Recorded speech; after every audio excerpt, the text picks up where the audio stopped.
Era obvio que era un consenso relativamente minoritario no campo académico e concretamente no campo historiográfico. Por lo tanto, non me atrevín, porque pensando que podía ser unha imposición que non recollera suficientes apoios, e me equivoquei, naturalmente, porque logo, unha vez xa divulgado o manifesto, descubrimos que era a definición máis votada.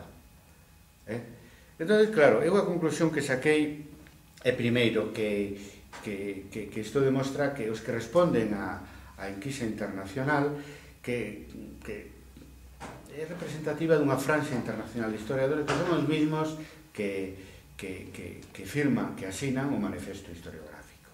E, pois, bueno, é un sector dinámico, interesado polas relacións internacionais, innovador, e con certa influencia pola propia edad que teñen, ou que tiñan naquel momento, pasaron xa 10 anos, e que, ademais, é moi interesante porque se trata dunha xeneración naquel momento entre 30 e 40 anos, ou se xa 10 anos máis ben entre 40 e 50, pero que son os que están ocupando os espacios que vai deixando libre a xeneración dos que nacimos despois da Segunda Guerra Mundial, non?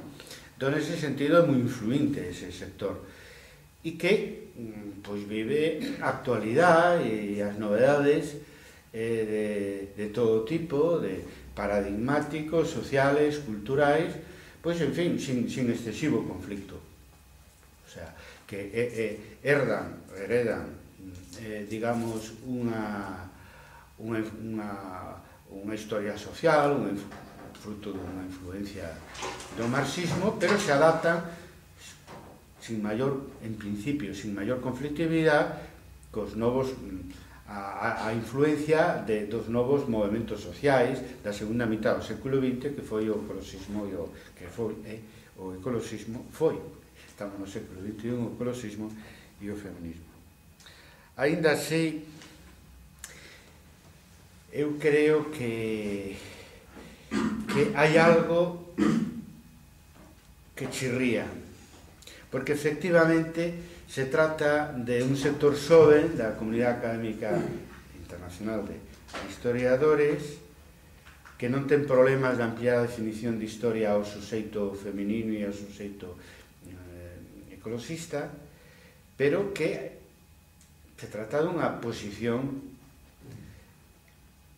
pública, non? Neste caso pública, os resultados da enquisa se deron a coñecer e están aí na página web de Historia e Debate. Pero hasta que punto práctica, non? Entón, hasta que punto existe unha coherencia entre a posición teórica e a práctica historiográfica neste caso. Non digo social, política, ideológica, senón a práctica historiográfica que é o que nos interesa. É dicir, hasta que punto son historiadores que introducen unha óptica de xénero ou unha óptica ecoloxista nas súas investigacións. Hasta un punto relativo.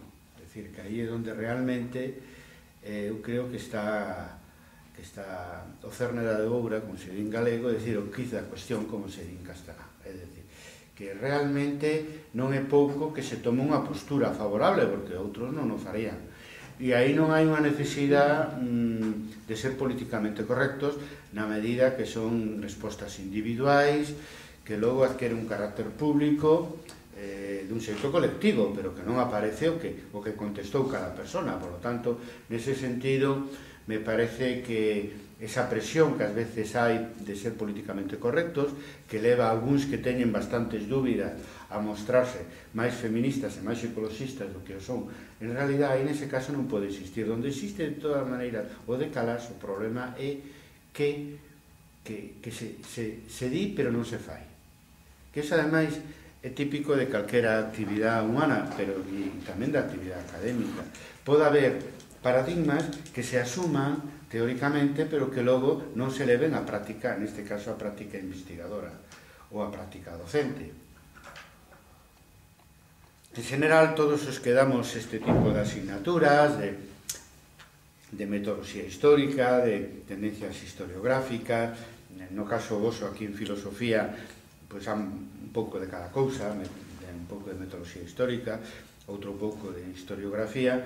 Generalmente é moi habitual que o veamos colegas que estamos en historia do arte porque hai un interés específico e que independientemente de que sexamos de antigua, de medieval, de moderna e contemporánea, ¿no? E se utiliza un manifesto nas clases bastante, ¿no? Ao final de todo, sobre todo, o facemos aquí, en España se fai tamén noutros países, pero no manifesto non está esta definición. Hasta que punto os que na enquisa contestan eso, logo cando explican metodoloxía e historiografía introducen o paradigma feminista e o paradigma ecoloxista na definición da historia? Pois non o sei, e na práctica investigadora probablemente menos, porque ademais existe esa convención de que a óptica de xénero se aplican os especializados na historia de xénero, na historia de mulleres, generalmente colegas mulleres. E a óptica ecolóxica o aplican generalmente colegas que traballan nesa especialidade que se chama historia da natureza, historia ambientalista, historia ecolóxica. Pero eso non é a cuestión é que os que somos historiadores generalistas, ou historiadores sociales, ou historiadores da política, ou historiadores da mentalidade, que, como algúns intentamos facer, apliquemos unha óptica de xénero ou unha óptica ecolóxica cando o tema o exixa. É dicir, non por obrigación, sino cando o tema o exixa.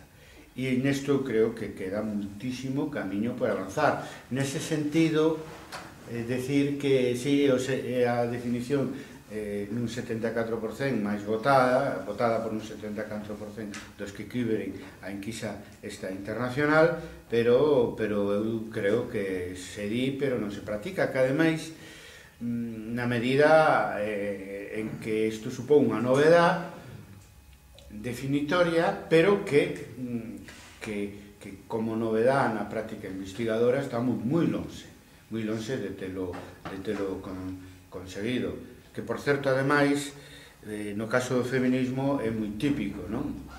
Moi típico, se nos critica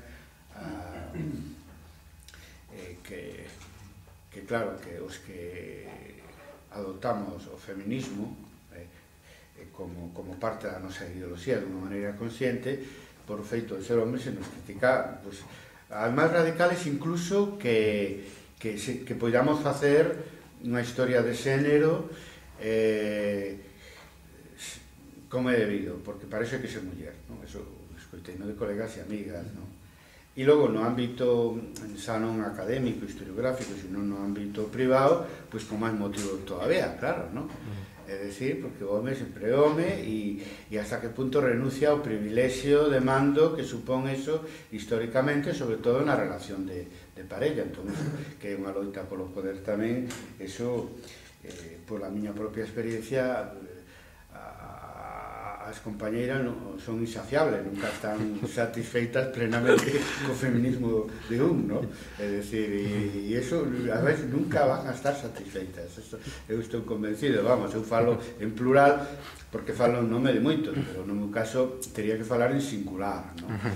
Naturalmente. Entón, nese sentido, hai un problema de teoría e de práctica. Esa definición, que con todo, o feito en si mesmo da definición e que haxa consenso tan amplio sobre unha definición así é un avance espectacular.